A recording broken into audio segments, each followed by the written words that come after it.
বাড়িকে পুড়িয়ে দেওয়া হচ্ছে।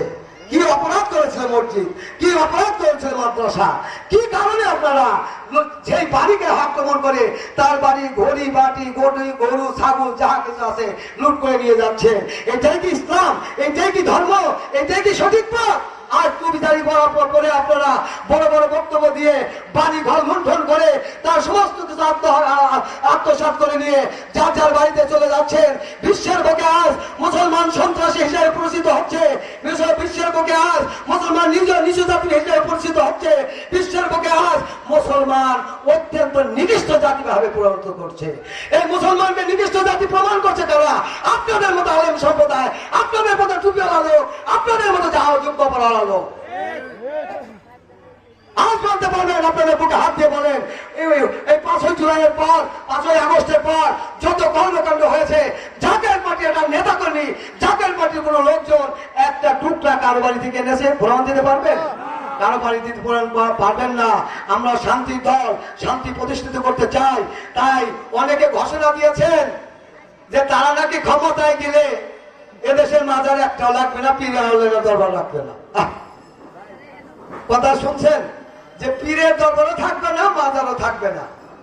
আরে ভাই, পীরের দরবার থাকবে না, মাজার দরবার থাকবে না, এটা কি তোমার কথা? পীরের দরবার তৈরি হয়েছে আল্লাহর তরফ থেকে, আমার রাসূলের তরফ থেকে। উৎখাতে যখন নেমেছ, তোমাদের ধ্বংস অনিবার্য, ধ্বংস অনিবার্য, ধ্বংস অনিবার্য। আল্লাহর তরফ থেকে তোমাদের ধ্বংস নেমে যাবে, এর মধ্যে তোমাদের কোনো পার্থক্য নাই। তোমরা ভেবো না এদেশে তোমরা বেঁচে থাকবা, এদেশে ওলি আল্লাহর দরবার ভেঙে বেঁচে থাকবা।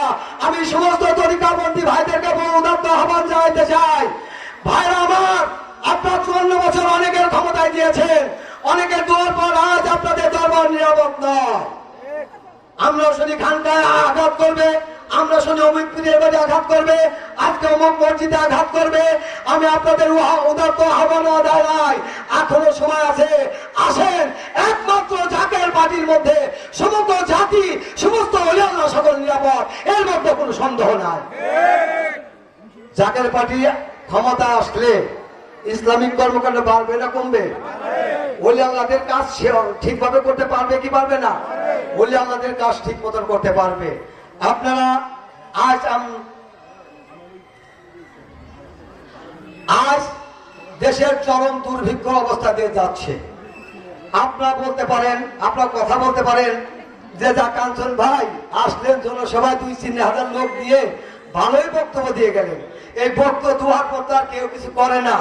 তবে আমি আপনাদের কাছে ওয়াদা করছি, আমার মাইকের আওয়াজ যতদিন পর্যন্ত যাচ্ছে, আর ভিতরে মা বোন যারা আছেন এবং বাইরে যারা আছেন আমাদের মঞ্চে আসেন, আমার কথাটা শুনে যান।